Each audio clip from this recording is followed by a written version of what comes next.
un peu de réunir, d'amalgamer en une seule voix, la sienne, toutes ces différentes musiques qui l'ont ébranlé.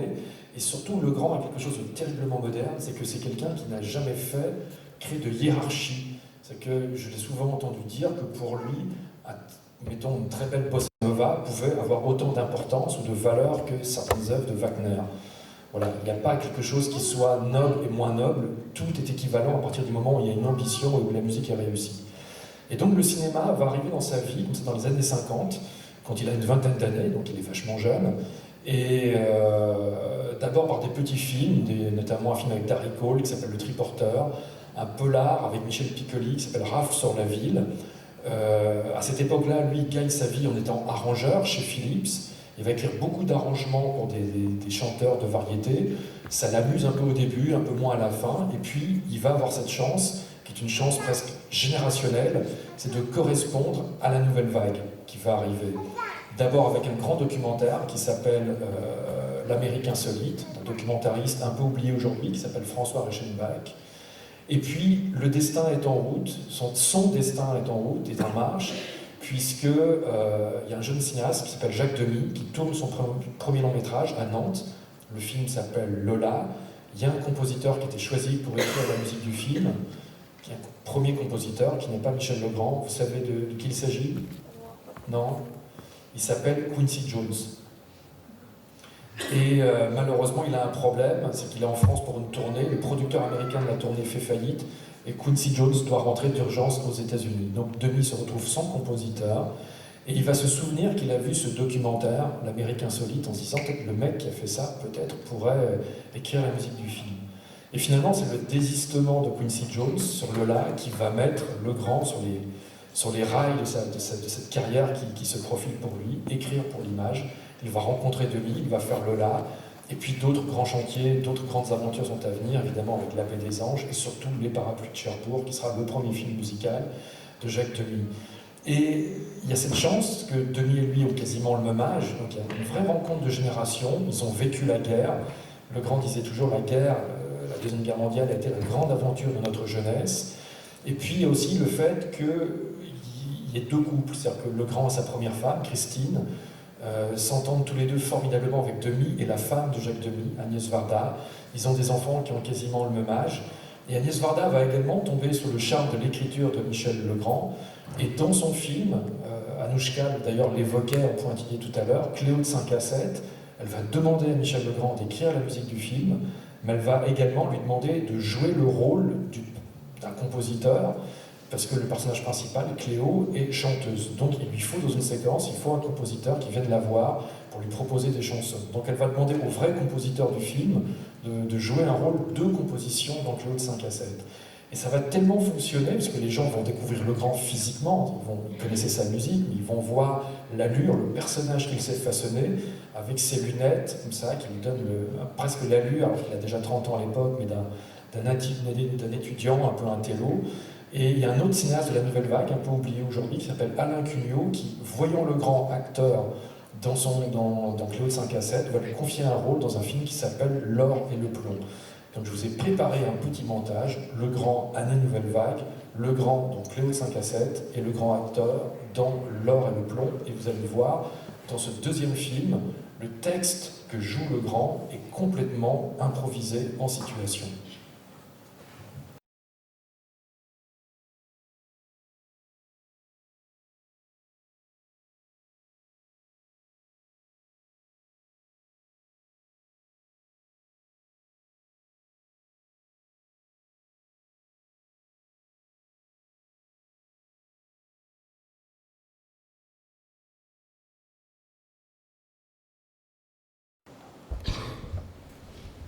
C'est trop difficile à chanter, ça, j'y arriverai jamais. Bon, alors, Je t'ai menti, je savais très bien qui tu étais. Ton incognito m'a guetté, et ton compte en banque m'a volupté. Tu croyais séduire, tu m'achetais. Moi, perfidement, je t'ai menti, je t'ai menti.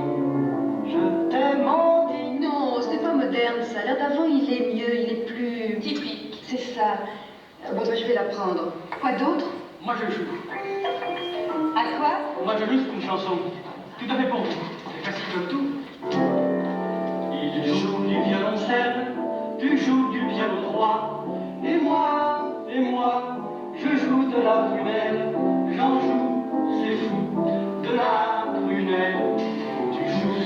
canons, des noires et des blanches.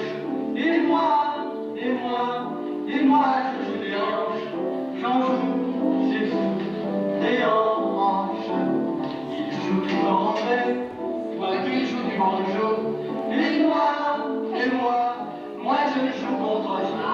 C'est fou,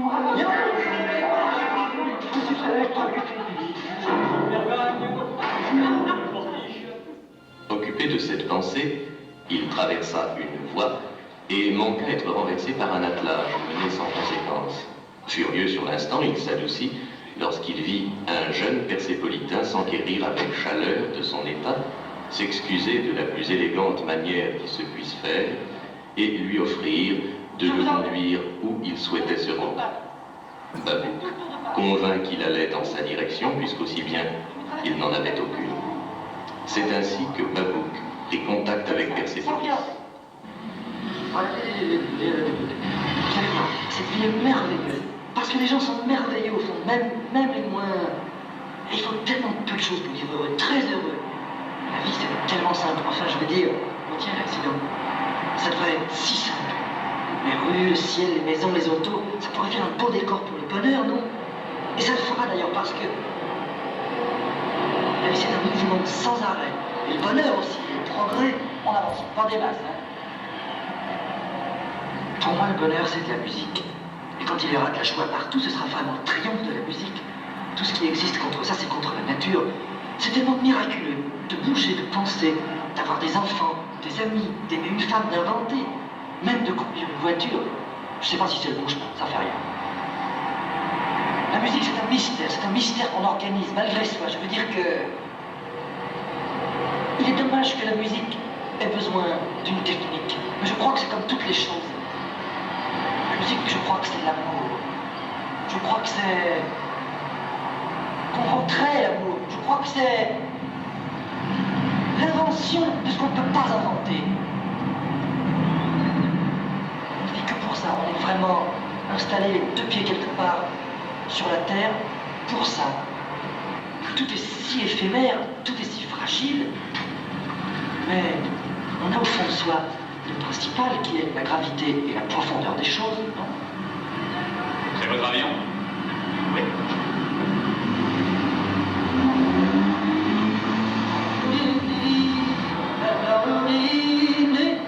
C'est comme une espèce de musique.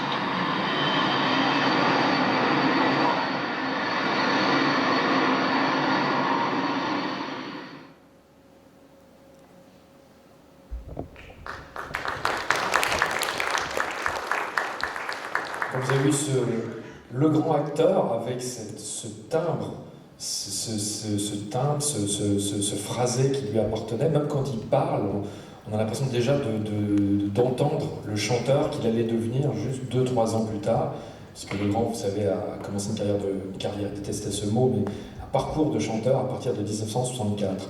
Et il faut noter que du quintet des compositeurs de la Nouvelle Vague, ils sont, disons, donc 5, c'est-à-dire Maurice Jarre, Georges Delerue, Antoine Duhamel, Pierre Janssen, qui est un peu moins connu, Michel, plus 2 périphériques qui sont Martial Solal, qui a écrit notamment la musique d'À bout de souffle, et Max Davis, évidemment, pour Ascenseur pour l'échafaud.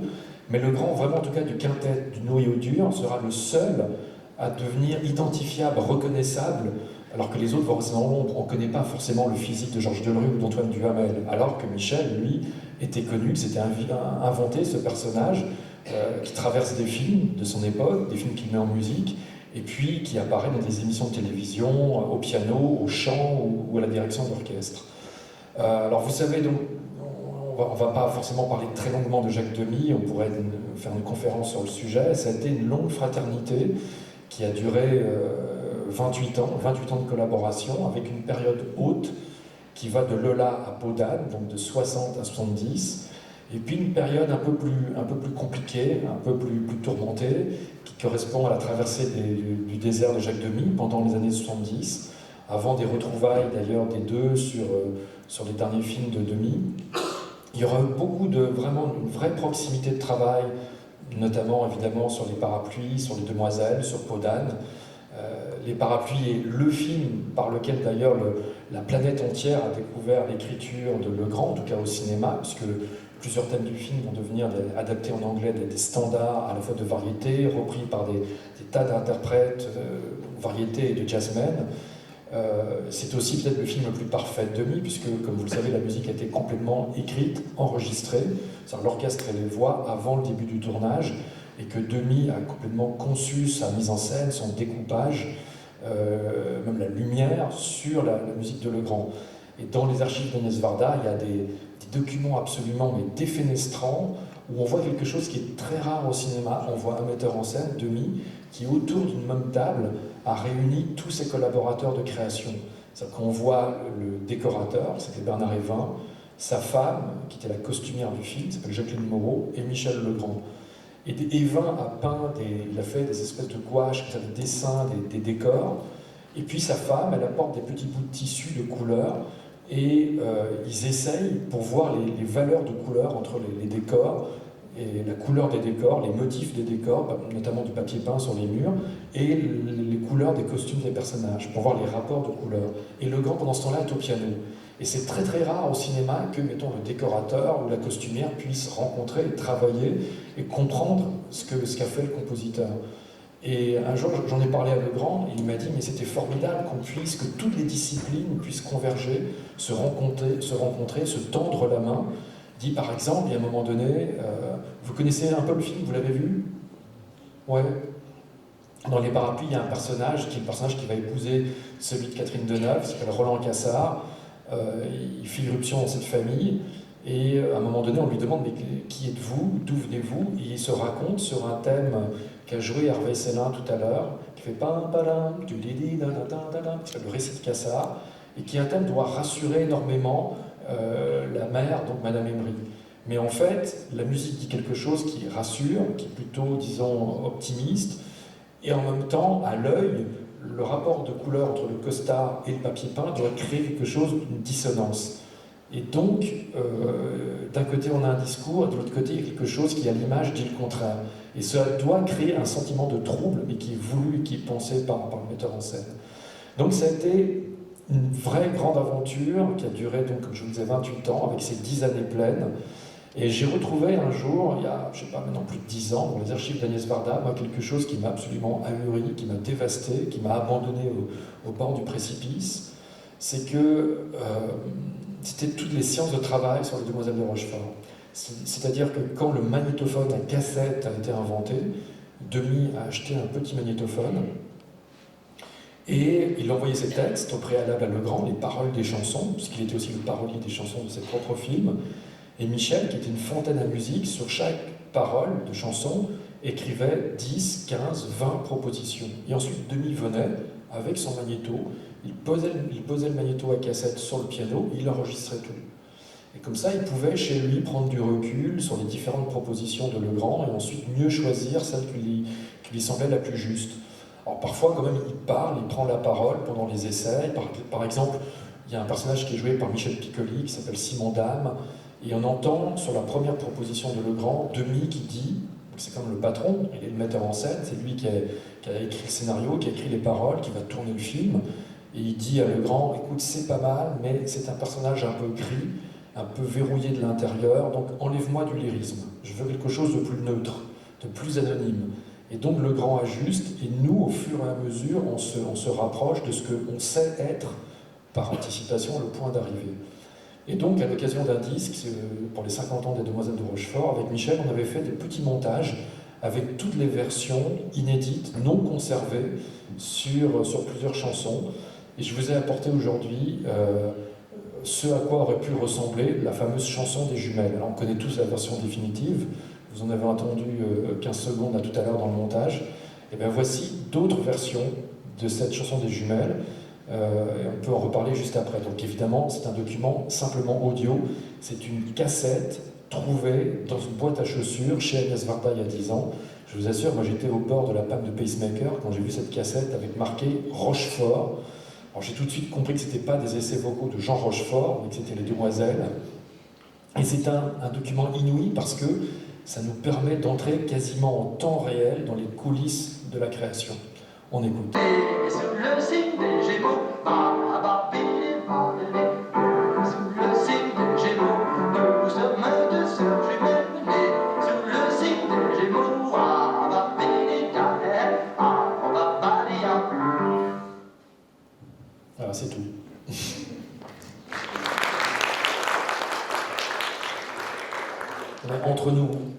Est-ce que vous trouvez que Demy a eu tort de choisir la version qu'il a choisie à l'arrivée?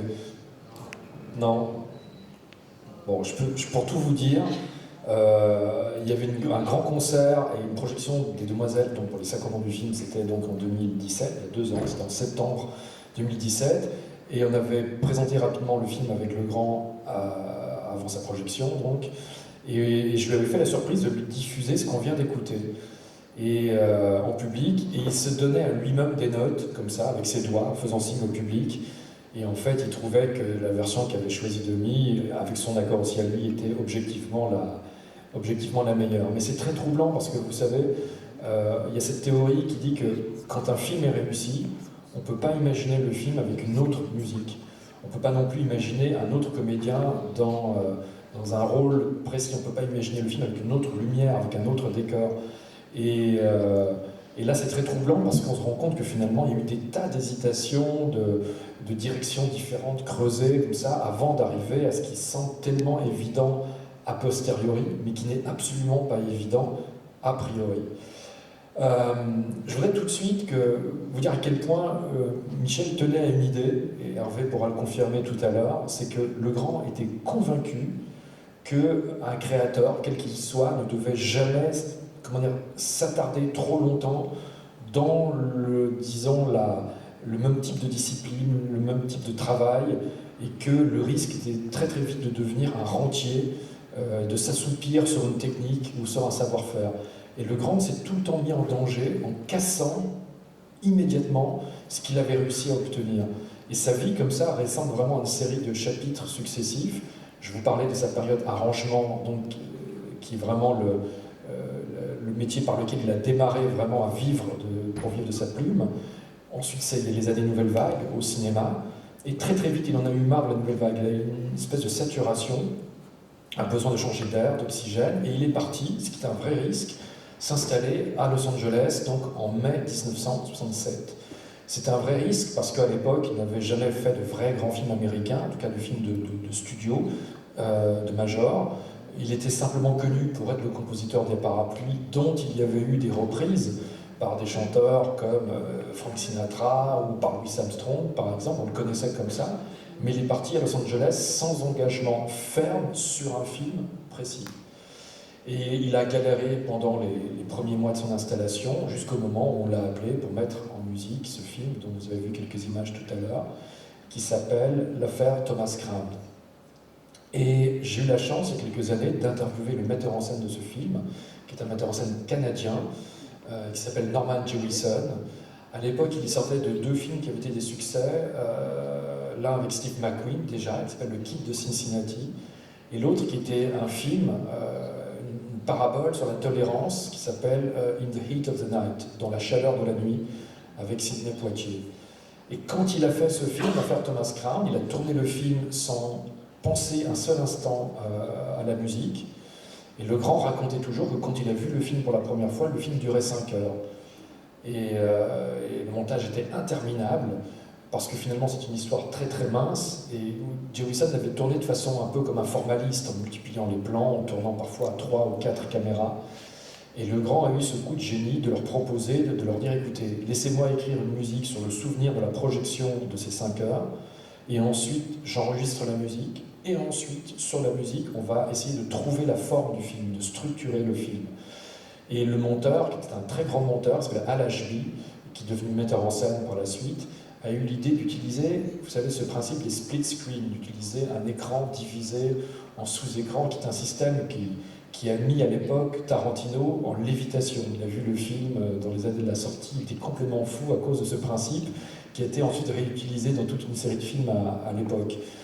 Donc ce principe du split screen. Et dans Thomas Crown, il y a une séquence clé, la séquence centrale, la grande séquence de séduction. Et Norman Jewison m'a dit, voilà, cette séquence, sur le scénario, elle tenait en 3 mots.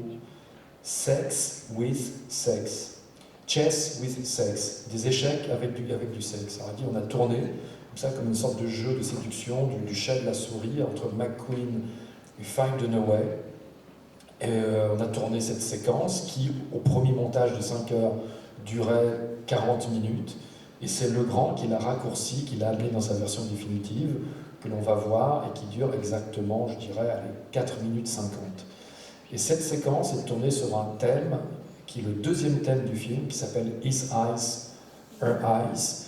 Et j'ai envie de demander à notre ami Hervé Célin, qui est toujours là, j'avais peur de le chloroformer, j'avais peur qu'il s'endorme. Non, il ne s'est pas endormi. Hervé, avant de le jouer, est-ce que tu as un micro au piano ou pas? Non, alors viens ici. Est-ce que tu pourrais nous raconter comment fonctionne ce thème exactement? Tu peux prendre le micro et expliquer du piano comment fonctionne His Eyes, Her Eyes, ouais. Parce que c'est un thème très très simple. Si tu le joues de façon droite, c'est un thème qui dure tout juste, je sais pas, 1 minute 30. Oui, parce qu'après, le développement, c'est une variation, en fait. Ouais. Et au départ, c'est ça.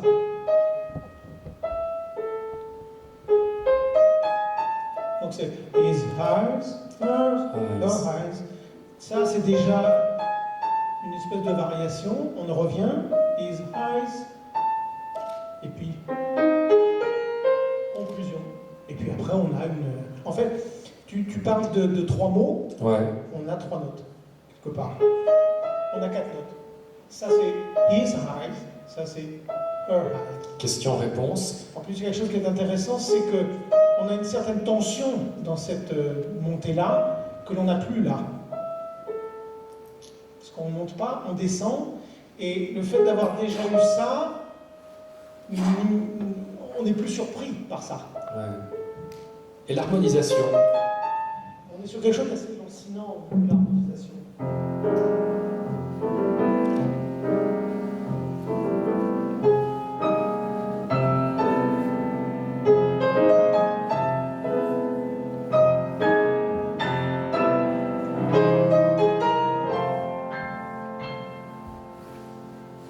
Et en fait, tout est bâti là-dessus.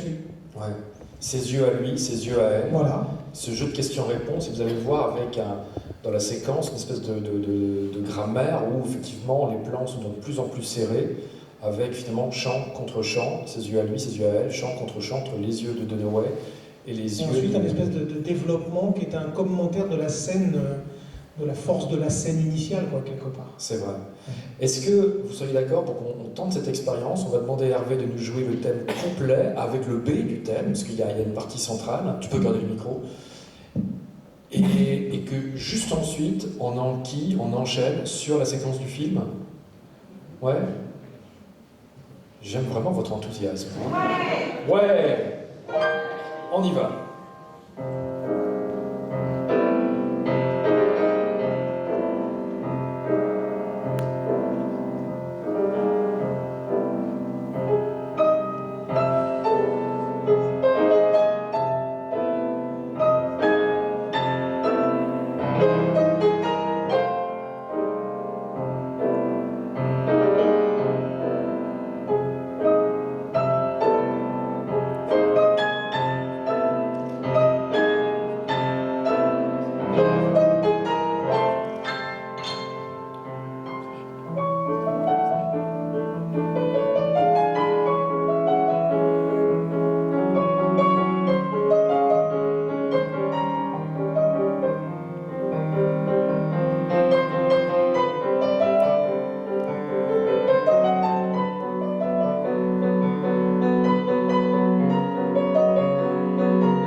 Ouais.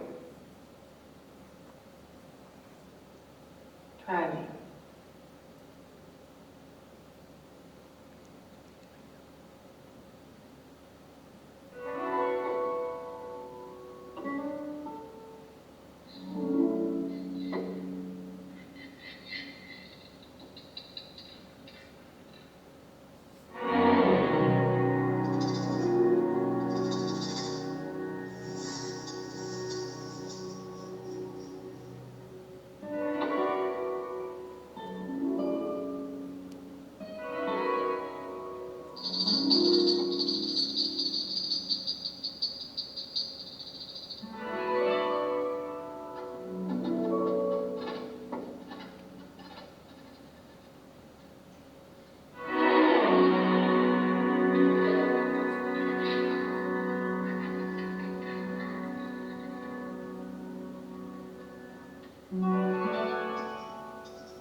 Vous avez vu à quel point, avec un thème aussi simple comme tel qu'Hervé nous l'a expliqué, Legrand, qui est comment dire, presque un virtuose, un génie de l'orchestration, il arrive à tordre ce thème dans tous les sens, en le ralentissant, en l'accélérant, en créant des ruptures, en des modulations, en faisant passer par tous les pupitres de la nomenclature dont il a à disposition. Et ça permet de tirer ce thème très très simple, de tirer sur 4 minutes et de correspondre vraiment à ce face-à-face et ce jeu de séduction. Et c'est sûrement, avec le 7e saut, peut-être la partie d'échec la plus célèbre de l'histoire du cinéma. Et le film vaudra à Legrand son premier Oscar, non pas la partition complète, parce qu'aux États-Unis, vous savez, aux Oscars, vous avez un Oscar pour la bande originale instrumentale et un Oscar pour la meilleure chanson originale. Et donc c'est la chanson du film qui est le thème principal, qui fait l'ouverture du film, qui est aussi la chanson qu'on entend sur la séquence du planeur, qui aura l'Oscar, qui s'appelle The Windmills of Your Mind. C'était absolument pas prévu, mais puisqu'Hervé est resté au piano, est-ce que tu pourrais nous jouer les premières mesures ?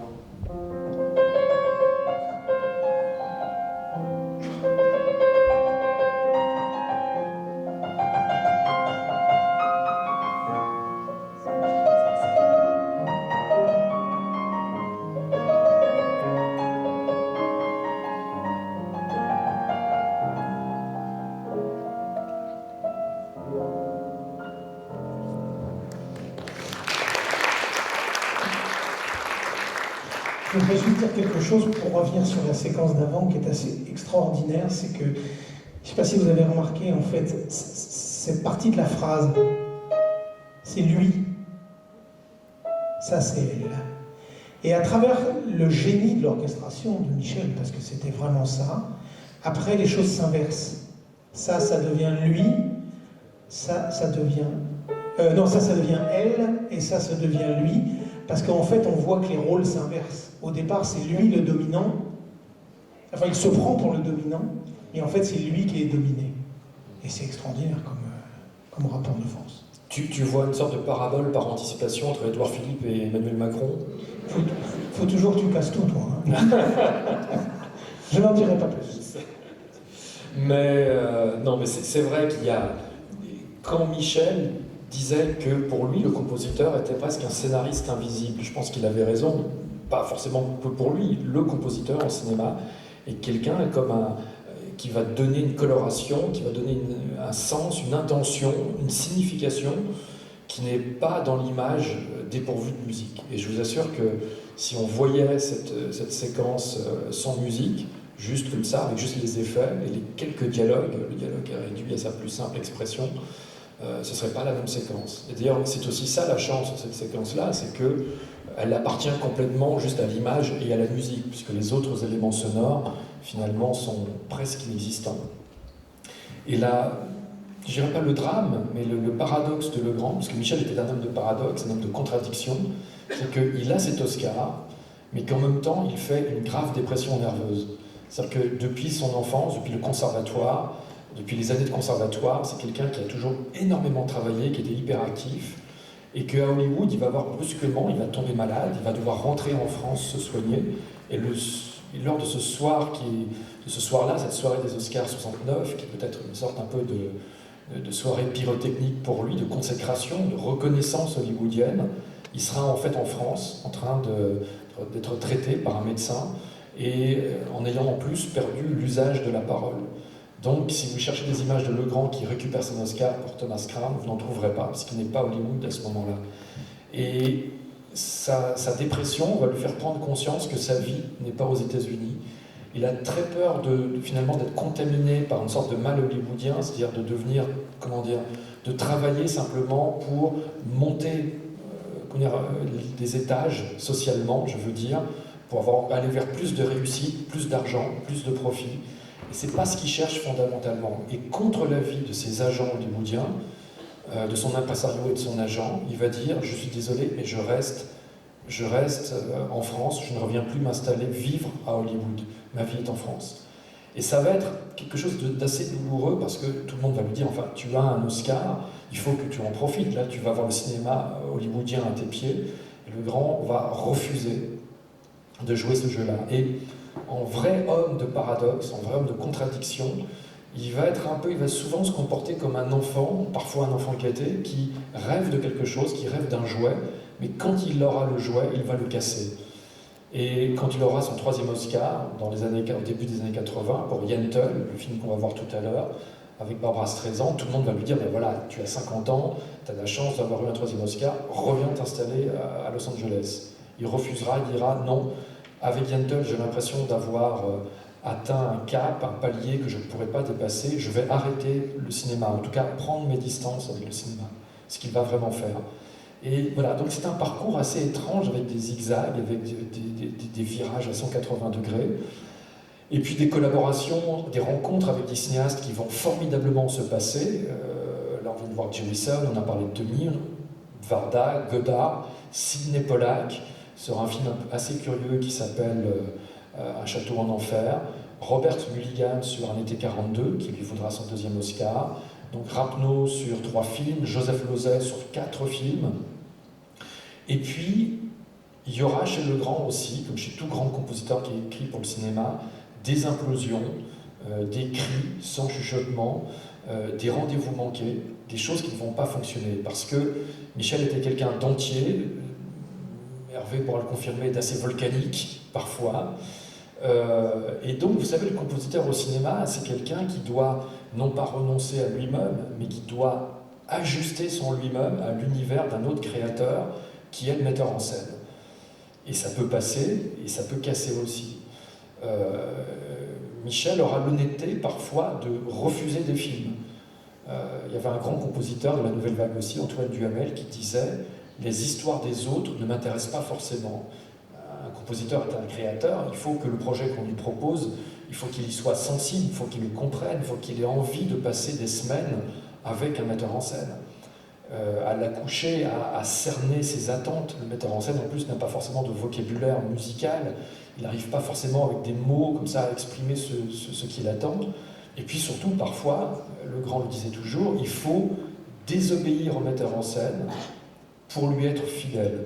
Un autre paradoxe, c'est-à-dire qu'il faut parfois ne pas écouter ce qu'il vous dit pour arriver justement à ce dont il rêve. Mais le grand va se retrouver confronté parfois à des metteurs en scène qui ont envie de travailler avec lui. Je pense à David Cronenberg qui lui propose un film dans les années 80 qui s'appelle Dead Zone, adapté de Stephen King, et le grand ne va pas comprendre. Il va se dire non, je ne vois pas ce qu'exprime le film, je ne vois pas à quoi ça... Non, je ne fais pas le film. Il va refuser un film à un metteur en scène un peu oublié aujourd'hui qui s'appelle Serge Corbert, que vous avez vu tout à l'heure dans l'extrait de Cléo de 5 à 7. C'est le mec qui fait les paroliers de Cléo et qui a été également cinéaste, qui a tourné plusieurs films, dont 2 films un peu soucoupe volante avec De Funès, qui s'appellent L'Homme Orchestre et Sur un arbre perché. Et le grand vénérait De Funès. Il rêvait un jour de se dire qu'on me propose un De Funès, vraiment, mais je dis oui tout de suite. Et Corbert lui propose un De Funès qui s'appelle Sur un arbre perché. Et donc, et le grand va dire, mais enfin, enfermer De Funès dans une voiture qui est posée sur un arbre, sur une falaise, et c'est le comble de la claustrophobie, ça me gêne trop, le film me met mal à l'aise, je ne peux pas passer des semaines chez moi à écrire avec cette image-là sur une table de montage, je ne peux pas. Et puis, il va refuser un film d'Alain Resnais, alors qu'il admire Resnais, il a vu Hiroshima, mon amour était l'un de ses films de chevet. Il va refuser à Resnais un film qui s'appelle Providence. Vous connaissez ce film? Ouais. Et c'est très curieux parce qu'il ne va rien comprendre du film. Il va voir le film, il dit mais je ne comprends pas ce que le film tente à exprimer ou à raconter. Et il va poser la question à Resnais. Et Resnais va lui dire c'est pas à moi, metteur en scène, de vous le dire ce que le film doit raconter. Si vous ne le comprenez pas devant le film, c'est bien un problème. Et Resnais lui dit venez, je vous remontre le film demain. Peut-être qu'après une deuxième projection, vous arriverez davantage à saisir mes intentions. Et Michel m'a souvent dit, il m'a dit j'ai pensé à ce moment-là à ce que disait De Gaulle quand on l'interrogeait sur les écrits d'André Malraux. De Gaulle disait brumeux mais avec des éclaircies. Dans le cas de Providence, c'était brumeux sans éclaircies. Il a vu le film deuxième fois, mais il n'a absolument rien pité au film. Et il a dit à Resnais, je vous admire, mais ce sera pour une autre fois. Et ils n'ont jamais travaillé ensemble. Et puis il y a eu, et c'est là où je veux en venir, un cas de figure encore plus extrême, et qui est resté une sorte un peu de balise, de jalon dans la musique de film française. C'est un grand cinéaste qui a vu l'affaire Thomas Crown, qui a adoré la partition du film, et qui a appelé le grand en lui disant « Je veux travailler avec vous ». C'est un metteur en scène que vous connaissez sûrement, qui s'appelle Jean-Pierre Melville. Et Melville était mélomane, il adorait le jazz, plutôt le jazz de tradition. Il était donc mélomane sans être lui-même musicien. Et c'était un ogre à compositeur. C'était quelqu'un qui quasiment torturait ses compositeurs et qui changeait systématiquement de compositeur d'un film à l'autre. Et donc il engage le grand pour un film que vous connaissez peut-être qui s'appelle Le Cercle Rouge, qui est un polar métaphysique avec un quatuor d'acteurs absolument démoniaques, Bourvil, Yves Montand, Alain Delon, et l'acteur italien Gian Maria Volonté. Et donc il va offrir son film à Le Grand. Et Le Grand va adorer le film, il en écrit la musique, mais il sent que Melville est plutôt un cinéaste tortionnaire, il sent un cinéaste interventionniste, il sent un cinéaste qui parfois lui dit « Et mon cher Michel, il a cette phrase, si au lieu de descendre, elle montait ». Et là il se dit « Oh là là, il essaye à travers moi d'écrire la musique finalement un peu par procuration ». Et donc Michel, par sécurité, sur plusieurs séquences du film, il va écrire 2 musiques. Il se dit comme ça, au mixage, Melville choisira la musique, il aura l'impression quand même d'avoir le dernier mot et de choisir l'option qu'il aimera le plus. Et puis, donc voilà, il enregistre la musique avec Melville. Melville ne vient pas à l'enregistrement, Parce que Michel lui dit, vous savez, on ira plus vite sans vous, parce qu'il sent que Melville, tout de suite, risque d'imploser ou de demander de revoir l'orchestration, alors qu'à l'enregistrement, on n'a pas le temps, il faut aller vite. L'enregistrement est pour le compositeur, ce qu'est le tournage pour le metteur en scène. On n'est pas là pour perdre de temps. On a un nombre de numéros de musique à enregistrer, on tourne en un temps délimité à l'avance. C'est généralement 3 ou 4 heures par séance. Donc il enregistre sans Melville, il livre sa musique à Melville, et puis le temps passe. Et puis, 3 mois plus tard, Legrand enregistre un autre film qui s'appelle Les Maris de l'an 2, Jean-Paul Rappeneau. Il va au studio Davout et il croise un compositeur qu'il connaît, qui s'appelle Éric de Marsan, et qui a écrit la musique du Melville précédent, qui est L'Armée des Ombres. Alors ils se connaissent un peu, il lui dit, mais alors Éric, qu'est-ce que vous devenez? Et de Marsan lui dit, là je viens de faire le nouveau Melville. Legrand se dit, tiens c'est marrant, Melville a déjà eu le temps, depuis le Cercle Rouge, de faire un nouveau film. Et en fait, il comprend qu'en fait, Melville a jeté sa partition intégralement à la poubelle et a engagé son compositeur de son film précédent pour venir remplacer la partition de Michel Legrand. Et ça restera vraiment un exemple de non-compréhension, de non-dialogue, de non-communication. Ça arrive souvent aux États-Unis, où souvent, vous savez, la Warner, la Paramount, ils font ce qu'ils appellent les sneak previews. Ils montrent les films à un public test, les gens remplissent des questionnaires ensuite, et si la musique n'est pas aimée, ou si un exécutif du studio n'aime pas, hop, on engage un autre compositeur. Il n'y a pas de droit d'auteur aux États-Unis sur l'exploitation des films en salle. Donc que la musique soit sur le film ou pas, le compositeur il a touché une somme forfaitaire, il la garde. Là, dans le cadre du Cercle Rouge, Legrand a écrit la musique du film, il a en plus financé lui-même les séances d'enregistrement, sa musique est virée, donc il perd, je ne sais pas, peut-être 800 000 francs de l'époque, et en plus il ne touchera pas ses droits d'auteur comme compositeur. Et donc ça va être assez tendu, il va trouver plus ou moins un accord avec le producteur du film, et puis cette musique du Cercle Rouge va rester légendaire, parce que pendant des années, tout le monde se dit, mais qu'avait écrit Michel Legrand sur ce film? J'ai eu la chance, à l'occasion d'un déménagement de Legrand, de retrouver dans sa cave, dans une boîte, les bandes master, les bandes studio du Cercle Rouge. Alors vous imaginez, j'étais là, c'était comme accéder à un Graal ultime, parce que cette musique était une sorte un mirage, quoi, un fantasme, une chimère.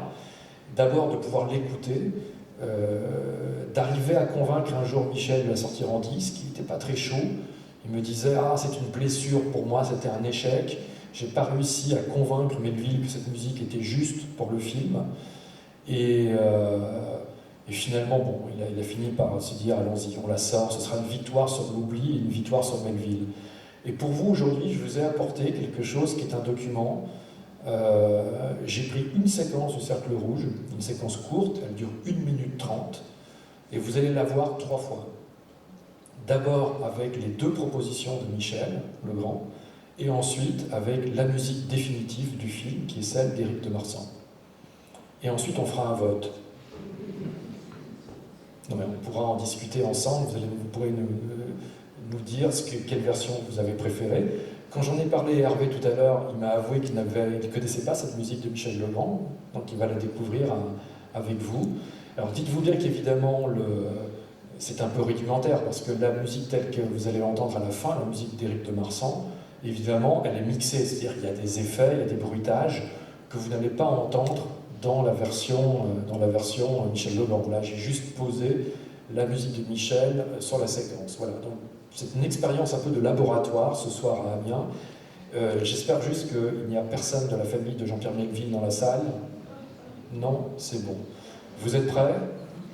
Alors regardez, écoutez attentivement, vous allez voir d'abord le pouvoir de la musique sur l'image. C'est 3 fois la même image, 3 fois la même séquence, mais ce sont 3 musiques différentes, et par définition, puisque la musique est différente, ce sont aussi 3 séquences différentes.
Voilà 3 fois le cercle rouge. Alors, j'espère qu'on a une ou deux hôtesses et des micros.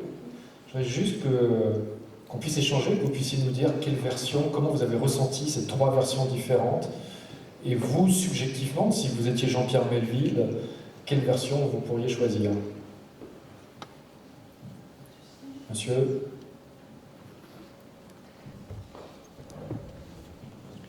Bonsoir, moi je choisis la deuxième version. Et je pense que pour la troisième, celui qui a écrit la partition a entendu les 2 premières. Et j'ai pas compris, il n'a pas... Il a forcément entendu les 2 premières. Je pense, je vous dirai pourquoi tout à l'heure Melville a refusé la partition de Legrand, donc je pense qu'il a su, il a compris pourquoi Melville avait refusé. Je suis pas certain qu'il l'ait entendu, mais il savait pourquoi, il connaissait les raisons du refus. Donc pour vous, c'est la deuxième. Pour moi, oui. Et qu'est-ce qui vous a plu particulièrement dans cette version? Je trouve qu'elle est plus mélodique, l'orchestration est très bonne, il y a beaucoup d'instruments. Et je trouve que ça colle bien aux images. Ouais. Même si on n'a pas les bruits, les sons directs, en plus, je trouve que ça colle bien. Et d'ailleurs, justement, c'est peut-être la plus Thomas Cranier, Complètement, ouais. très luxuriante dans l'orchestration. Un autre point de vue? Madame? Moi, je préfère largement la première. Je trouve que... Mais bon, après, souvent, quand on entend une première fois, mais j'aime pas du tout la dernière, celle qui a été choisie. Et je trouve que la deuxième est trop orchestrée, trop mélodique, tout ça. Et je trouve que la première est parfaite, quoi. Il y a à la fois une tension, mais en même temps une espèce de fantaisie. Enfin, ça fait un vrai contrepoint avec l'image, alors que la troisième, bon, ça redit à peu près la même chose que l'image. La troisième est la plus, vous avez vu celle qui est restée dans le film, est la plus minimaliste, la plus épurée, avec juste une petite formation de cordes, je ne sais pas combien, peut-être 6-7 cordes, et des effets de percussion. Et la première est très simple, construite sur juste un ostinato à la basse électrique. Un autre point de vue? Il y a des marches à monter.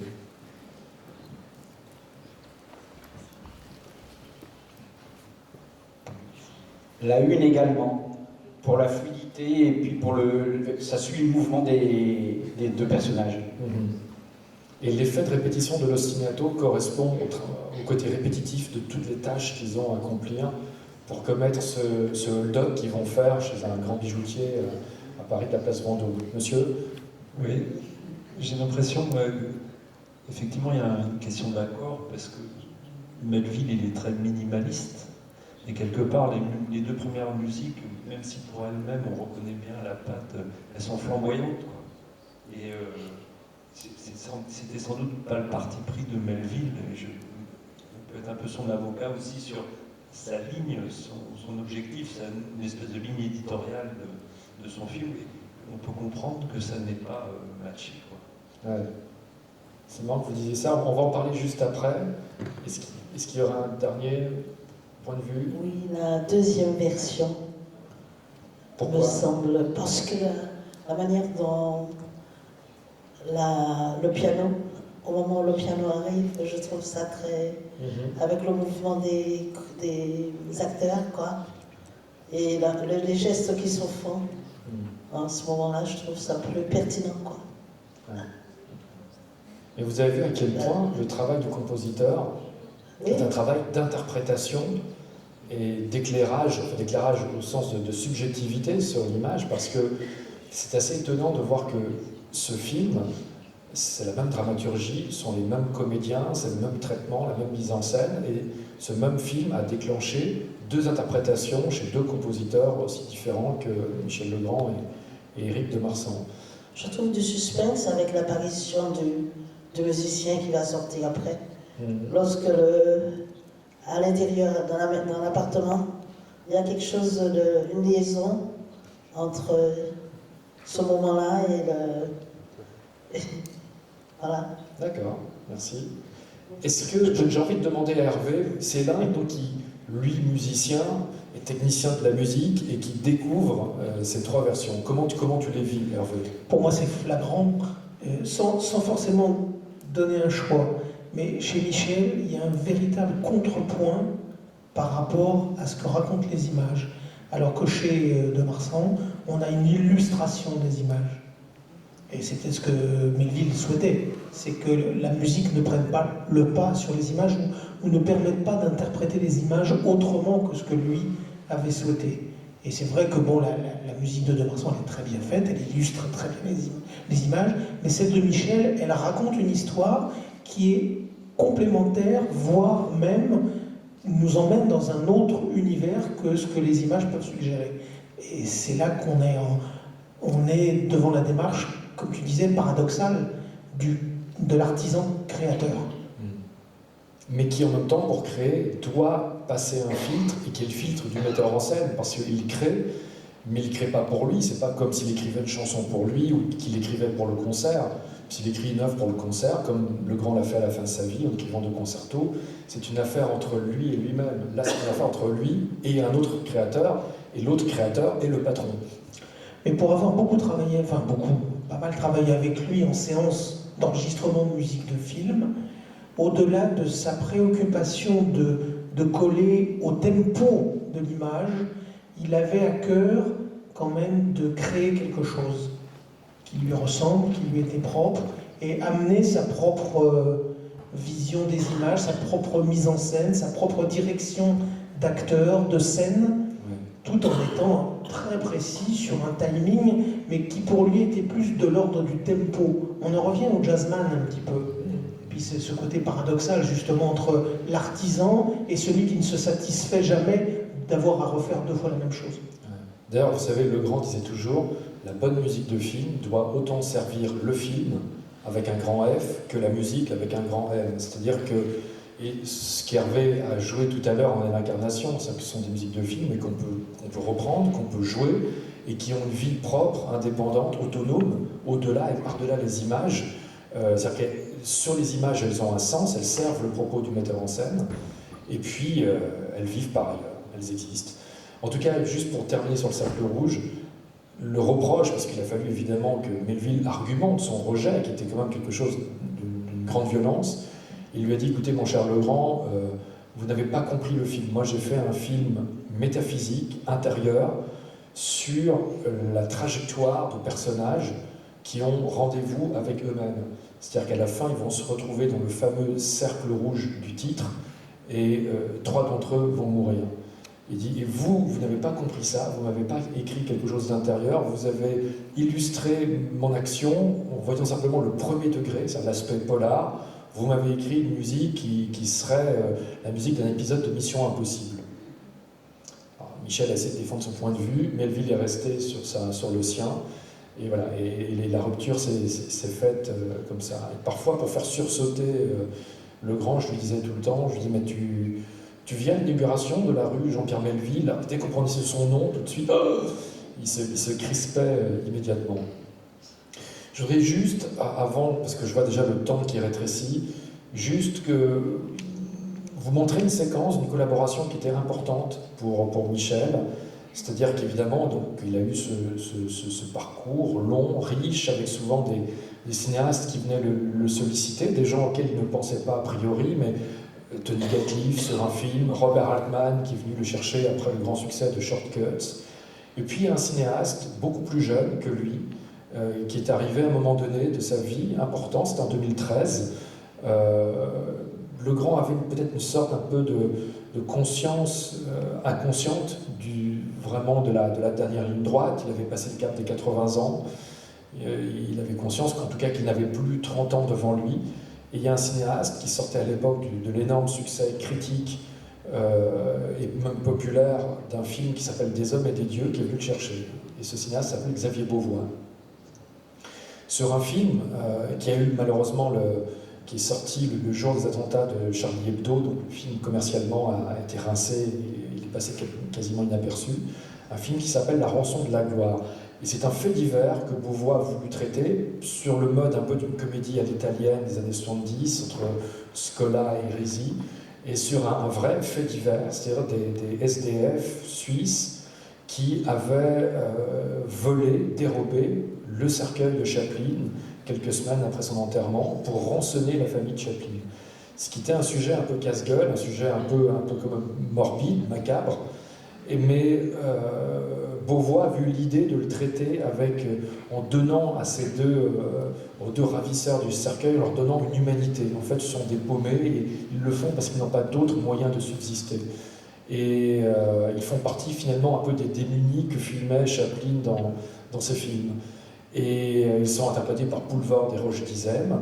Et ça a été vraiment, j'ai vu chez Legrand, le fait de se retrouver pour la première fois devant un cinéaste aussi jeune, puisque là, en l'occurrence, Legrand aurait quasiment pu être le père, le grand-père de Xavier Beauvois. Il y a eu une vraie entente immédiate, spontanée. Et début 2014, Legrand a invité Beauvois à venir s'installer chez lui, dans sa maison de campagne. Et il découvrait aussi le montage en numérique, puisque la propre femme de Beauvois est la monteuse de ses films. Et ensemble, ils se sont mis avec le film sur un Mac d'un côté, un piano d'un côté, et Legrand a fait sur chaque séquence, chronologiquement, en déroulant le film dans l'ordre, a fait des propositions qui ont permis tout de suite au montage de se faire, de s'élaborer, de se raccourcir surtout, parce que le film était trop long. Et un peu comme Thomas Crown, le film a trouvé sa forme définitive sur la musique. Alors, au départ, c'était des maquettes au piano, Legrand a tout orchestré, il est parti enregistrer ensuite à Prague, et il a proposé à Beauvois un parti pris qui a formidablement fonctionné, c'est qu'à certains moments, la musique prend le pas sur le dialogue. Et notamment quand le personnage de Poulvord expose à son complice Roche Dizem, l'idée de dérober le cercueil de Chaplin. Et vous allez voir comment, au mixage, sur l'idée de Legrand, la musique finalement devient plus expressive que le dialogue, et vous allez voir, la musique ressemble à l'idée qui naît dans la tête de Poulvord. C'est quelque chose comme ça qui commence. Il y a un grand crescendo et qui emporte tout et qui finit comme une vague de musique par recouvrir les dialogues entre les deux personnages. On regarde, on écoute. La rançon de la gloire. Je vois qu'il est déjà 20h25. Est-ce qu'avant qu'on termine en musique avec Hervé, est-ce qu'il y aurait pour nous deux des questions parmi vous? Le micro est toujours là. On peut répondre sur des tas de sujets, fiscalité, prélèvement à la source, fiche cuisine, enfin on est très polyvalent. Allez, au moins 2 questions. Alors, Anouchka nous avait dit c'est un public très réactif à Amiens. Je suis un peu surpris. Bonsoir. Une question un peu bête, mais aussi à la genèse de tout ça. Comment est-ce qu'on devient le biographe de Michel Legrand? Qu'est-ce qui nous donne envie de le devenir? Non, mais vous savez, c'est juste une histoire de format. C'est que sur tous les albums que l'on a fait, parce que j'ai commencé à travailler avec lui, j'étais très jeune, et c'était encore les grandes années du CD. Et quand on faisait des textes ou des entretiens, il réécoutait ses musiques. Quand on réécoutait ces musiques, elles allaient sortir en CD, après les avoir numérisées. Donc la réécoute de ces musiques-là lui faisait remonter à la surface de la mémoire des souvenirs. Et donc je l'enregistrais, je faisais des transcriptions de tout ça, et on faisait des textes, des interviews pour le livret des CD. Et c'est très très frustrant parce que le format à l'époque du CD, c'est rien du tout, quoi. Donc on était tenu par un nombre de signes, des tailles de texte dérisoires par rapport à tout ce qu'il avait à raconter. Et puis donc, j'avais cette frustration-là. Lui n'avait pas envie de se raconter parce qu'il avait l'impression, un jour il m'avait dit ça, il m'a dit mais si je raconte ma vie, ce ne sera pas un bouquin, ce sera un sarcophage et je mourrai tout de suite après. Hervé pourrait vous le confirmer encore mieux que moi, Legrand rêvait en avant, il vivait en avant, il avait besoin de projets, il détestait s'immerger dans son propre passé ou être considéré comme une légende vivante. Et donc, à un moment donné, il a quand même pris conscience qu'on risquait un jour, un bouquin sur lui risquait de sortir avec des informations qui ne seraient pas forcément fausses ou validées. Et donc il a eu cette peur-là. Et donc à ce moment-là, je lui dis mais faisons un bouquin ensemble. On a fait un test sur un chapitre, et puis c'est passé, et puis voilà. Et donc pendant des mois, il a parlé le livre, moi je l'ai écrit, il en a assuré le fond, moi juste la forme, le découpage, la structure. Et c'est génial de faire, j'aurais jamais pensé quand j'étais ado, faire un 4 mains avec un grand compositeur comme Legrand, voilà. Et le bouquin est donc sorti l'année dernière. Et voilà, j'étais très content qu'on l'ait fait, et surtout qu'on l'ait fait à temps, puisque Legrand est mort en janvier de cette année, et le bouquin est sorti en septembre. Il a eu le temps d'en faire la promotion, de faire quelques émissions, de donner quelques interviews. Voilà, ça s'est fait juste à temps dans cet automne qui aura été donc le dernier automne de Michel, l'année dernière. Une deuxième question.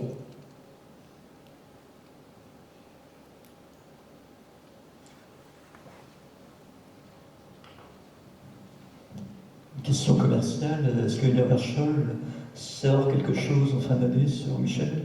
Est-ce que Universal sort quelque chose? Non.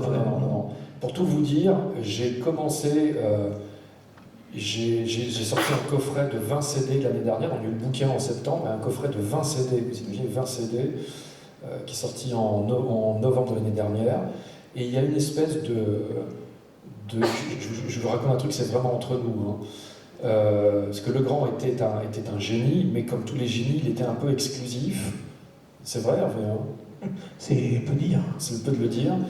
Et il se trouve qu'en novembre de l'année dernière, est venu à Paris pour un concert d'adieu un autre compositeur, disons, d'une certaine dimension, qui s'appelle Ennio Morricone. Donc, la veille du concert d'Ennio Morricone, on fait une rencontre à la Cinémathèque française avec Morricone. Et une rencontre que j'anime avec le directeur général de la Cinémathèque, Frédéric Bonneau. Et dans la loge de Morricone, avant, je lui dis « Ah, Ennio, voilà ce qui vient de sortir chez Universal, c'est un 20 CD sur Michel Legrand. » En sachant que Legrand et Morricone avaient fait un concert avec Georges Delerue, donc à 3 compositeurs, salle Pleyel en 85, qui se connaissaient et se respectaient énormément. Donc Morricone me dit « Ah, ça me fait plaisir ». Il y avait un concerto en plus de piano que Legrand avait écrit et enregistré donc 1 an plus tôt. Il y avait des œuvres fraîches. Il y avait aussi la bande originale d'un film dont on va tout de suite vous parler avec Hervé. Donc je donne ça à Morricone. Et Morricone me dit « Mais pourquoi vous ne faites pas la même chose sur moi ?» Et donc j'ai fait pareil, un projet équivalent. Là c'est 18 CD sur Morricone qui sort le 29 novembre. Et j'ai eu le temps de dire ça à Legrand. Et je lui dis « Ah ben tu sais, j'ai donné ton coffret à Ennio. Et donc du coup, il veut la même chose sur lui. Donc je vais m'y atteler. » Et Michel m'a regardé et m'a dit « Un coffret de 18 CD sur Ennio Morricone ?» Il me dit « Mais pourquoi ?» Mais presque surpris qu'on puisse passer autant de temps sur quelqu'un d'autre que lui. Voilà, c'était Michel avec ses excès et en même temps sa drôlerie, volontaire ou involontaire. Mais voilà. Mais en tout cas, ça nous manque aujourd'hui. Mais voilà, donc 18 CD sur Ennio Morricone, puisque vous voulez c'est une question commerciale, voilà une réponse commerciale. Une question peut-être sur l'écriture, sur la musique, pour terminer. Non, madame?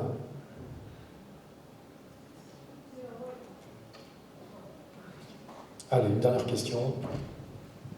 Sur la partie d'échecs,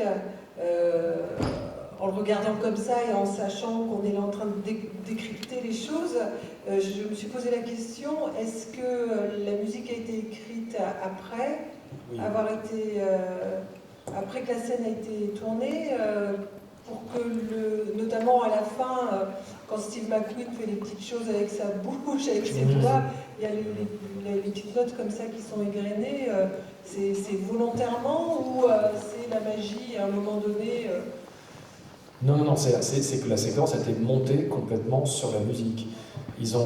C'était tourné sans musique et monté sur la musique. Donc c'est Legrand qui a écrit ce morceau de 4:50 et sur lequel ils ont structuré complètement le montage de la séquence. Ce qui était quelque part la méthode que Legrand préférait, parce qu'il adorait que l'image se cale sur une structure existante, en l'occurrence la musique, puisque la musique, comme le film d'ailleurs, il y a des éléments qui sont vraiment le temps, la durée, le tempo et le rythme. Et le tempo et le rythme et la tonalité d'ailleurs aussi d'une musique peuvent dire absolument le contraire de ce que dit l'image. Ça peut fonctionner en point ou en contrepoint. Donc là, en l'occurrence, c'est la musique qui a décidé de la forme de la séquence. Je voudrais vous dire, pour conclure cette rencontre, donc d'abord deux choses. La première, c'est que en janvier, vous allez pouvoir écouter un album que Hervé Sella a dédié à Michel Legrand, puisqu'Hervé était son pianiste, comme je vous le disais, pendant 30 ans, quasiment, plus de 30 ans. Et Hervé, est-ce que tu peux nous dire en deux mots comment t'es venue cette idée et pourquoi, et quelles solutions orchestrales et musicales tu as trouvées pour apporter un éclairage différent ou original à des morceaux qui parfois ont été enregistrés des centaines de fois? Et tout d'abord, juste une chose amusante, c'est qu'à chaque fois qu'on m'a présenté quelque part comme le pianiste de Michel Legrand, tout le monde a ouvert des yeux grands comme ça, puisqu'on se demandait toujours à quel moment Michel Legrand aurait laissé sa place à quelqu'un d'autre derrière un piano. Mais bon, il se trouve que lui dirigeait les orchestres. En fait, l'idée, c'est surtout parce que d'abord avec Michel, on a beaucoup travaillé ensemble avant sa disparition. Tu vas sûrement en parler à propos de la musique de film que je vais jouer. Et donc, on a beaucoup échangé, on a beaucoup parlé. J'ai eu la chance avec Michel, je vais essayer de faire court, hein. J'ai eu la chance avec Michel de ne pas être seulement un musicien dont il avait besoin, mais d'être parmi tant d'autres, un musicien dont il avait envie. C'est-à-dire qu'il aimait que je sois avec lui, comme il aimait que Éric Berchot soit avec lui, comme il aimait que Claude Egea, enfin tout un cercle sans doute assez restreint de musiciens pour qui il avait de l'admiration, de la considération et de l'affection. Et ça m'a toujours touché, même si on n'a jamais été très intime. Mais c'est vrai que sur la fin de sa vie, on s'est vu beaucoup. Et quelque part, quand il a disparu, pour moi, ça a été un choc assez fort, évidemment, comme tout le monde. Et sa musique n'a cessé de me hanter quelque part, parce que je l'écoutais bien avant de le connaître, toutes ces chansons, toutes ces musiques de films. Et quelque part, bon, en parlant à droite à gauche, avec des amis aussi qui avaient la possibilité de me donner les moyens de faire quelque chose, l'idée, elle a été de déshabiller la musique de Michel pour la ramener à son plus strict sa plus stricte apparence, qui était des chansons universelles, totalement intemporelles, que je pouvais moi réhabiller à ma manière. Et donc j'ai fait dans cet enregistrement une succession de duos.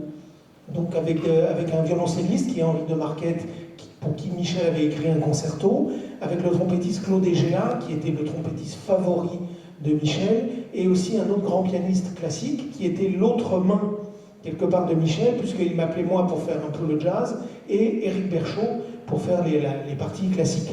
Donc j'ai enregistré aussi avec Éric. Et toutes ces choses sont revenues dans une intimité.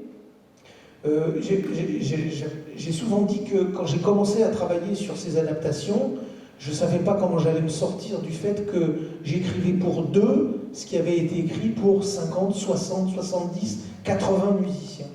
Et finalement, une fois que j'ai eu déshabillé un petit peu tout ça, c'est devenu une évidence parce qu'il y avait une universalité dans la musique de Michel, dans les harmonies, dans la mélodie et dans la projection de son langage, qui en plus ont fait de lui ce qu'il a été et pas ce qu'il a fait. C'est-à-dire que Michel n'était pas seulement un artisan et quelqu'un qui produit de la musique, mais c'était un inventeur, c'était un créateur. Et chez les créateurs, on a une espèce de squelette qui est universel et dont tout le monde pourrait s'emparer. Et ça m'a... Quelque part, ça m'a un peu ému aussi parce que j'ai trouvé un fil que je ne m'attendais pas à trouver. Alors vous allez voir, cet album comprend un thème qu'Hervé va nous jouer tout de suite pour conclure cette rencontre. Il faut que ce thème, il faut en raconter la genèse, parce que c'est une histoire, c'est une sortie de scène absolument mais fracassante, inouïe dans l'histoire à la fois du cinéma, de la musique de film, et qui remonte aux années 70. Vous savez que Legrand a mis en musique un film d'Orson Welles, du vivant de Welles, un film qui est une parabole sur le faux et le vrai en art, un film qui s'appelle F for Fake, en français Vérité et mensonge, et qui démarre sur le portrait d'un faussaire qui s'appelle Émile de Horry. Et à la même époque, Orson Welles a tourné un film qui s'appelle The Other Side of the Wind, l'autre côté du vent, dans lequel il fait jouer quasiment son rôle par son vieux complice John Huston. L'histoire d'un vieux cinéaste de fiction qui revient à Hollywood pour essayer de remettre son titre en jeu, de tourner un nouveau film. Et ce film va être tourné de façon fragmentaire, disparate, de 70 à 76. Donc Wells va parfois tourner pendant 2 semaines, après il reprend le tournage 1 an plus tard, il tourne dans tous les formats, d'ailleurs en 35, en Super 8, en 16 mm. Donc le film va être complètement terminé, mais le film va être coproduit par l'Iran, par le beau-frère du Shah d'Iran, et la coproduction iranienne est emportée dans la révolution iranienne, et donc le film, Wells n'aura jamais le temps de le monter. Donc je crois que c'est assez rare dans l'histoire du cinéma d'avoir un film tourné, mais pas monté. Et finalement, il y a des gens, une équipe d'acharnés, notamment menée par un producteur américain qui s'appelle Frank Marshall, qui est le producteur associé de Spielberg, et qui à l'époque, sur ce film de Wells, était le jeune directeur de production. Et ce type s'est dit, un jour, je vais rendre à Wells ce qu'il m'a donné. C'est-à-dire qu'il m'a donné ma première chance dans ce métier, mon premier job. Je vais essayer de démêler l'imbroglio juridique autour de ce film et faire en sorte que ce film puisse exister. Et donc ce mec a mis 3 cabinets d'avocats sur le coup. Ça lui a pris 15 ans de sa vie pour d'abord racheter les parts aux 4 coproducteurs d'origine, retrouver le matériel technique, images et son, la pellicule, mais aussi toutes les bandes magnétiques, tout le son direct du film, puisqu'on ne peut pas refaire le son au post-synchro, parce que vous savez que parfois en cinéma on refait certaines séquences, là tout le monde est quasiment mort, donc on ne peut pas doubler. Et puis monter le film, évidemment, renouveler les droits d'auteur auprès des ayants droit de Wells et de sa compagne Oya Kodar, qui était co-scénariste du film et actrice aussi dans le film. Et voilà, et tout ça s'est fait, ça a pris beaucoup de temps, ça a pris 15 ans. Netflix est entré en bout de course, en coproduction sur le film. D'ailleurs, le film, dans beaucoup de pays, n'est pas sorti en salle, il a juste été diffusé sur Netflix. Et puis un jour, dans un calepin d'Orson Welles, dans un agenda d'Orson Welles, on a retrouvé une phrase manuscrite, écrite par Wells, disant « Call Legrand for the music », appelez Legrand pour la musique. Et donc, les producteurs du film, Frank Marshall, a appelé Michel Legrand 45 ans plus tard. Une espèce de trou, de faille spatio-temporelle. Et donc, en décembre 2017, Legrand a été appelé en lui disant « On a besoin de vous, il faut enregistrer la musique, écrire la musique de ce film, venez à Los Angeles voir le film ». Et donc, en janvier 2018, Legrand est allé à Los Angeles, d'ailleurs pour la dernière fois de sa vie. Il a vu le film. Il avait à côté de lui Paul Schrader, qui joue dans le film également. Il était très troublé par le film. Et on lui a dit, voilà, si vous acceptez de mettre en musique le film, vous avez exactement 1 mois et demi pour vous rendre votre copie, parce qu'on va passer au Festival de Cannes. Et donc, il faut qu'on mixe en avril. Et donc il faut qu'en mars, la musique elle soit livrée. Donc vous avez 1 mois pour l'écrire, 2 semaines pour l'enregistrer et la mixer. Michel était déjà fatigué à l'époque, mais il a pris ça comme un challenge fou, c'est-à-dire pour la première fois expérimenter une situation de création qu'il n'avait jamais vécue, à savoir écrire pour un metteur en scène absent. Et il y avait d'ailleurs quelque part dans cette situation une sorte presque de dialogue déjà avec l'au-delà, c'est-à-dire que je l'ai vu, moi, dans sa maison de campagne, il était là. Sa femme lui avait expliqué comment fonctionnait WeTransfer. C'était quand même quelque chose de voir Legrand appuyer sur cliquer pour télécharger une bobine du film. Le montage changeait tout le temps. Et il se retrouvait devant ce petit Mac, comme ça, portable, avec un film qui était un fantasme ultime pour tous les cinéphiles de la planète depuis 45 ans. Il se retrouvait dans la solitude de cette maison, il se levait très très tôt, il commençait à écrire dès 7h du matin, il se couchait à minuit, il dormait 5-6 heures, il se réveillait, parce qu'il avait quand même 1h40 à écrire, en tenant les délais. Il a tout écrit en 1 mois, et avant l'enregistrement, il est parti faire une tournée en Russie, ce qui était une folie, et là-bas, il a chopé une pneumonie. Il est rentré, il est tombé malade, et à l'hôpital, les médecins lui ont dit on va devoir vous garder très longtemps. Il était sur le point déjà vraiment la situation était très très grave, et il a pris conscience qu'il ne pourrait pas assumer les séances d'enregistrement, il ne pourrait pas diriger l'orchestre, il ne pourrait pas être là, Et il ne pouvait pas non plus planter la production, qui avait besoin de la musique pour mixer, pour être présent à Cannes. Et donc il a donné des consignes dans un état un peu, il était à moitié dans le coltard, mais il a dit, bon, écoutez, il faut vraiment prendre un chef pour enregistrer. Pour le piano classique, prenez Berchot, et pour le piano jazz, prenez Hervé Célin. Et donc la musique a été enregistrée sans lui. Je crois que c'est la seule séance de sa vie à laquelle il n'a pas assisté. C'était en partie en Belgique et en partie à Guillaume Tell. Et je me souviens, on était tous au studio Guillaume Tell qui est à Suresnes, près de Paris. Et un jour, sa femme, la femme de Michel Legrand, ma chérie, nous a envoyé un SMS en nous disant « Les médecins ont pris la décision de le détuber, donc d'enlever tous les tubes. Donc il y a deux options, soit les organes, les fonctions vitales recommencent à fonctionner, et dans ce cas-là, il y a de l'espoir.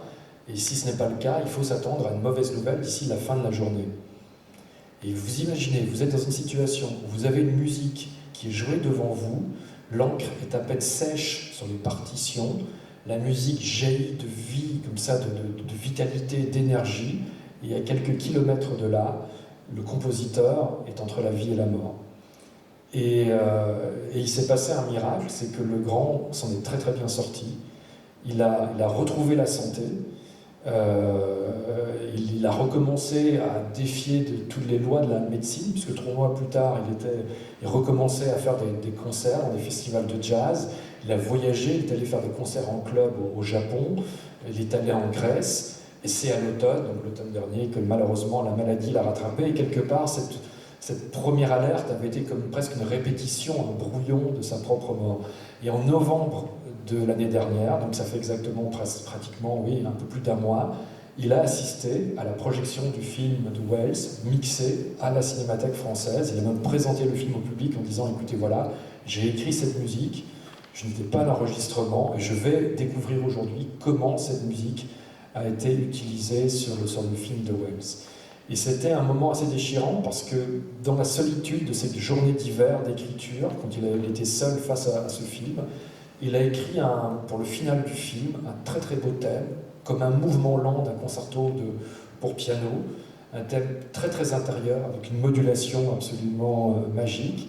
Et ce thème-là, Hervé l'a intégré dans son disque. C'est donc la dernière composition originale de Michel Legrand pour le cinéma. Et je trouvais que c'était un beau symbole pour clore cette rencontre, si vous encouragez Hervé, de lui demander de nous jouer ce thème au piano.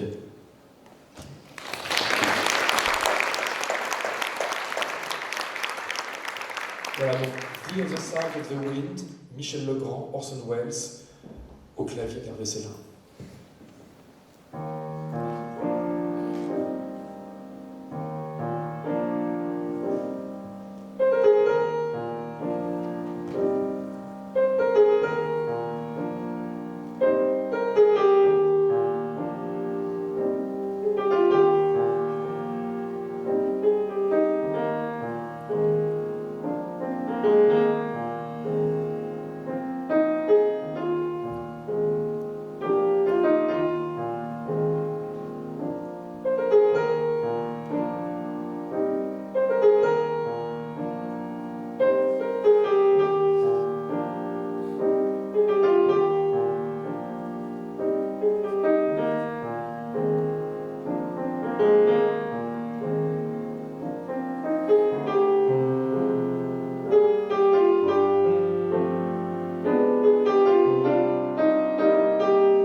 Merci à vous, merci de votre attention.